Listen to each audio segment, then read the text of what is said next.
long time ago, someone thought of designing Detroit after Paris. Detroit once was called the City Beautiful. It is now called the murder capital of the United States. We are currently in the heart of a new golden era of underground hip-hop, and the new vanguard of artists are showing us what it takes to be great in this day and age. The MC who I feel like represents this generation best is Boldy James. He prioritizes lyrics showcasing a gritty street sensibility, releasing multiple projects per year, all entirely produced by a different producer who builds a scene for Boldy to showcase his skills over. There has been a resurrection of realness in recent years, and of all those rappers, Boldy might be the realest. And while he may be the best example of the now, he is by no means a new face on the scene. He's been grinding for almost 2 decades, working with some of the most talented artists in history, learning from them, and using those techniques to help form a career that would be the blueprint for greatness of the new era. He's currently rocking with the hottest team in rap, Griselda, and has hip-hop eagerly waiting to hear his next album, which is a long-lost collaboration with the legendary J Dilla. So he is set up to continue rising at this rate. He is Boldy James. James Clay Jones III was born on August 9th, 1982, in Atlanta, Georgia, but his family moved to Detroit, Michigan when he was just 1 year old. He first fell in love with rapping at the age of 12 after performing in a school talent show. He began writing his own raps soon after and never looked back. Boldy comes from a long line of talented hip-hop artists from Detroit, from Eminem to Royce da 5'9", to J Dilla, to Big Sean, to Danny Brown. Detroit has been the home of many of the best to ever do it, and they all have their own unique flair while still feeling unabashedly Detroit. And Boldy is that same way. When you listen to him, he doesn't sound like any of those other artists that I mentioned, but his presence feels so representative of the city that he was raised in. He dropped out of school after the 9th grade, and when his friend Boldy James Osley was murdered, he decided to take the name Boldy James for himself to honor his friend. Boldy had a late start in the rap game, not getting his first big break until he was 27 in 2009, when he was featured on Don Cannon and the Cool Kids album Merry Christmas. He started off the 2010s getting features from multiple artists who were poppin' at the time, which started to give him some national buzz. His cousin is Chuck English of the Cool Kids, and while Chuck and his Cool Kids partner Sir Michael Rocks were gaining traction towards the end of the aughts, he was trying to convince Boldy to leave the street life behind and join him in the music game, because he always believed in Boldy and knew he had talent. Even though Chuck is Boldy's little cousin, he's a huge reason why Boldy is where he is today. At one point early on in his career, Boldy had to go on the run out of Detroit after getting into an altercation with someone. So he called up his cousin and linked up out west. Boldy joined the Cool Kids in recording a ton of music at this time, and he accompanied them to South by Southwest, which is where he met The Alchemist, and that changed the course of his whole career. His debut mixtape Trapper's Alley Pros and Cons came out in 2011, and had production from some big names like Chuck English, Don Cannon, and Exile. Even if this mixtape doesn't match the greatness that he's known for today, you can tell that his peers and elders alike really respected and believed in his skill set. He followed that up with the mixtape Consignment the following year, which continued his trajectory in the scene. 2013 was a huge year for Boldy, releasing the EP Grand Quarters in March, and then following it up with his debut album My First Chemistry Set in October. This is the album that officially put him on the map. Entirely produced by The Alchemist, this is how you make a statement with your debut. Boldy had spent nearly a decade refining his style behind the scenes, so when he was finally making his debut here, his style was already fully formed. His monotone delivery makes every intricacy in his flow and wordplay stand out, making for a vocal style that no other MC can match. And The Alchemist's ability to craft soundscapes to highlight every MC's specific strengths makes for a match made in hip-hop heaven. Boldy and Al are one of the premier MC producer duos of this century, and this was just the start of their masterful partnership. In May of 2014, Boldy joined Bishop Nehru and Fashawn as the first batch of signees to Nas's Mass Appeal Records. I still remember when this news came out. At the time, Boldy, Bish, and Fashawn were 3 of the most exciting young acts in hip-hop, so Nas picking them to represent Mass Appeal and move hip-hop forward was momentous. His first release under Mass Appeal was a sequel to his debut mixtape, with Trapper's Alley 2, Risk vs. Reward. On this album you can definitely hear the bigger budget and input from the label, as Boldy goes for a bit of a more accessible sound, and he doesn't feel quite as comfortable as he did with The Alchemist.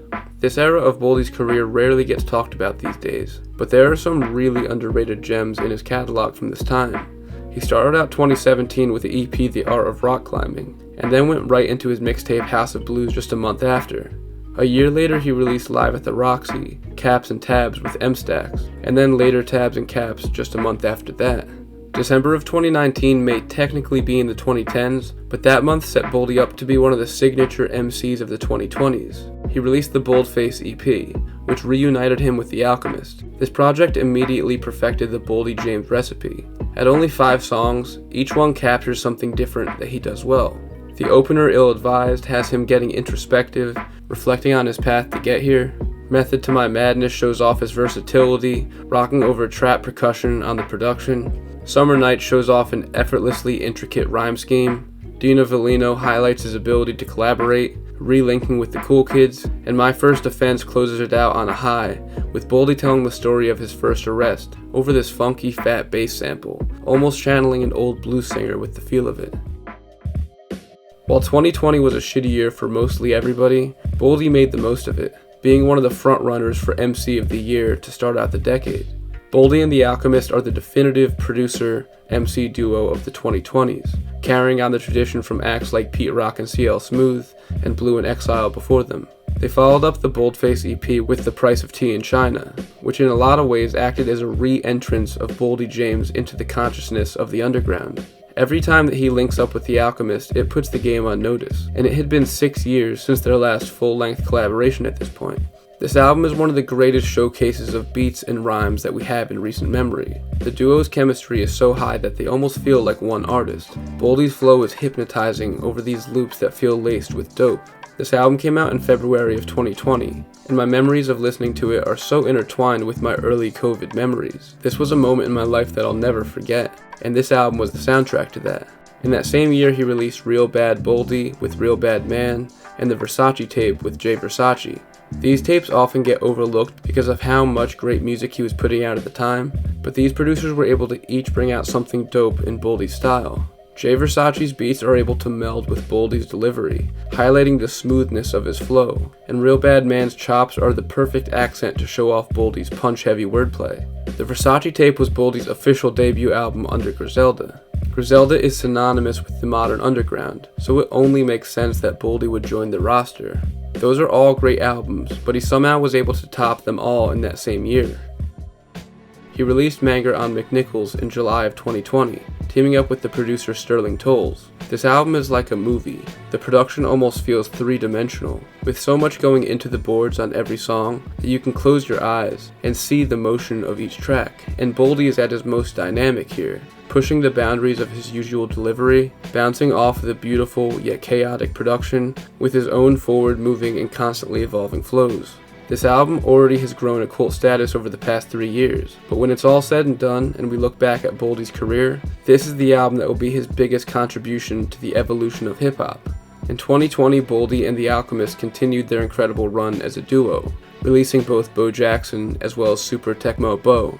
While quality versus quantity is often a contentious point for hip-hop fans and artists, that has never been an issue for James. In years where he's released multiple records, none of them are half-assed. In fact, releasing multiple records per year seems to motivate him to do better. It's like his biggest competition is himself, so when he drops one dope record, he takes it as a challenge to top himself right after.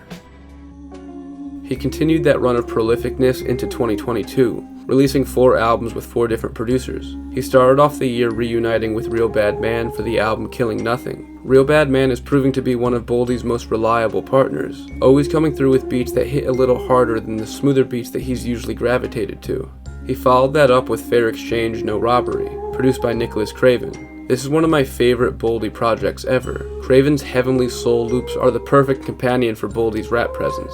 Mr. 1008 with Future Wave is an overdose of cool, with Boldy telling tales of dealing drugs over these magical horn and vocal samples that show up on my favorite songs on the album. And he ended 2022 off with the album Be That As It May, which was produced by Kunz. At this point, I feel like it's expected that Boldy drops a dope album every few months, so this one went under the radar, but it proves that he has instant chemistry with pretty much any producer he works with. I wasn't familiar with Kunz before this, but I really hope that he works with Boldy again because this is a great project. 2023 got off to a troubling start, with news that Boldy James was involved in a car accident and left him with a broken vertebrae on January 9th. Not much is currently known about his condition, but what we do know is that not even the crash could stop him, with him releasing the album Indiana Jones just a week later. This album was produced by Rich Gaines, and he's showing no signs of stopping anytime soon, with plans of releasing another album with Real Bad Man later this year. And on top of that, the most anticipated album of his career is still coming too. He recently announced an album called Drug Dilla, which is over unused J Dilla beats. This may very well be the last batch of new J Dilla beats that we ever get, so this is going to be a moment for hip hop when it drops. We are only 4 years into the decade, but Boldy James has a strong case for being the best MC of the 2020s so far. When you take into account his consistency and quality of his projects every time, he is the gold standard. A lot of people call the music made by Boldy and Griselda a throwback to old school hip hop, and while I can see the similarities at times, I disagree completely with that statement. Boldy James isn't an artist who was born 20 years too late. He is the artist of now. In 20 years, when we look back on this era of the underground, we won't be saying it was the 90s part 2. We will be calling it what it is, a new renaissance where Boldy James was the blueprint. Thanks for watching, everybody. If you enjoyed the video and want to leave a like and subscribe to the channel, that is always appreciated. Thank you to our patrons who voted on this video topic, so if you want to vote on next month's topic, then make sure to go over and check out the Patreon. I know I say this every time, but I got a lot of really cool stuff planned for you guys. I can't say much right now, but we're breaking into other mediums besides YouTube, so stay tuned, stay safe, and stay deaf. Thanks for watching.